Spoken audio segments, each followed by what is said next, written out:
Let's do some more practice with the unit circle. So say that we want to find,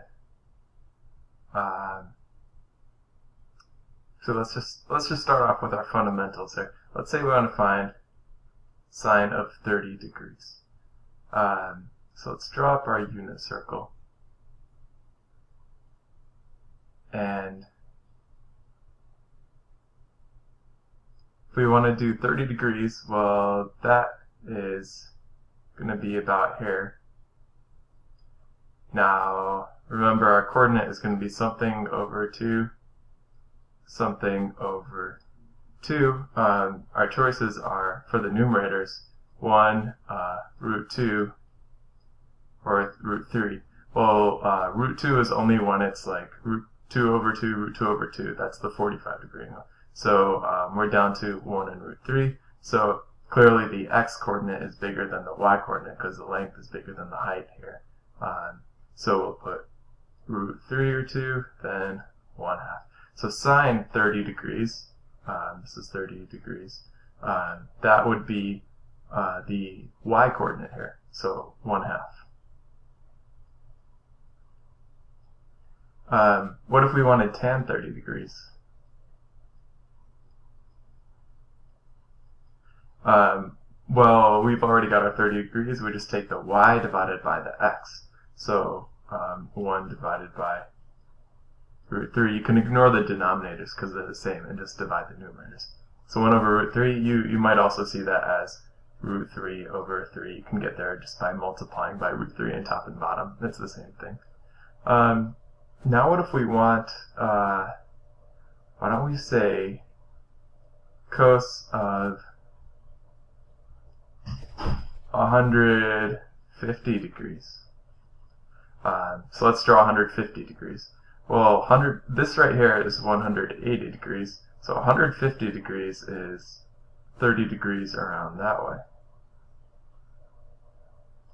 So now to get this coordinate, we can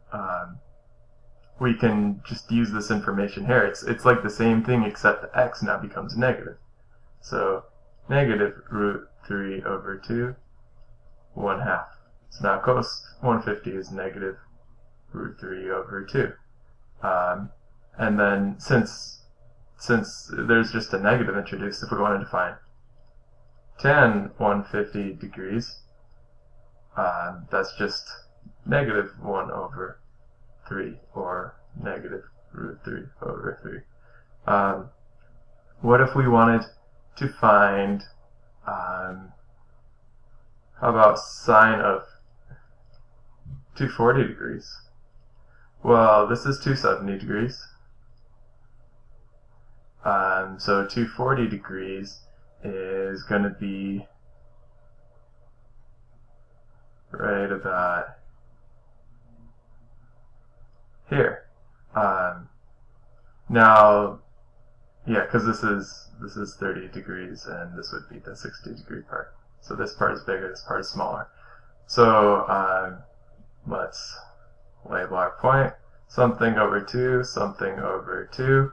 We've got to pick between 1 and root 3 again, because root 2 over 2 is only for 45 degree angles when it splits it right down the middle. Here the x coordinate is smaller than the y coordinate, so x coordinate 1, y coordinate root 3, and they're both negative because that's negative x, negative y. So negative, negative. So sine 240 degrees, that's the y coordinate, negative root 3 over 2. If we wanted cos and tan,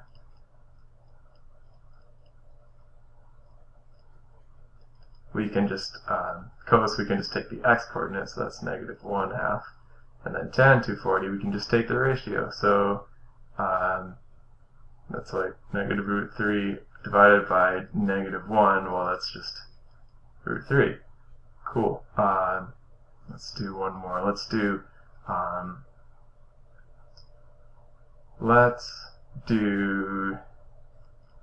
sine, cosine, and tangent of 315 degrees.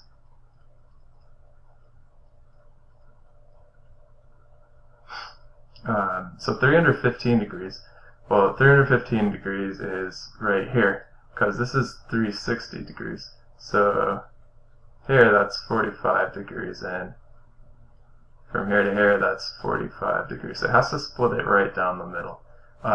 So 45 degrees, we know that goes with root 2 over 2. Now we just have to decide on what's negative. Here the x is positive. The y, since it goes down, that's negative. So sine would be, that's the y part, so negative root 2 over 2. Cos would be the x part. That's root 2 over 2, and then tangent would be the ratio. Well, these are the same, so if we take the ratio, we're just going to get negative 1. So negative root 2 over 2 divided by root 2 over 2. Negative of something divided by the something is going to just be negative 1. So there you go. That's how you can use the unit circle to help you if you have trig functions of weird angles that you need to find. Well, I guess these are kind of nice angles, but never mind. You got it.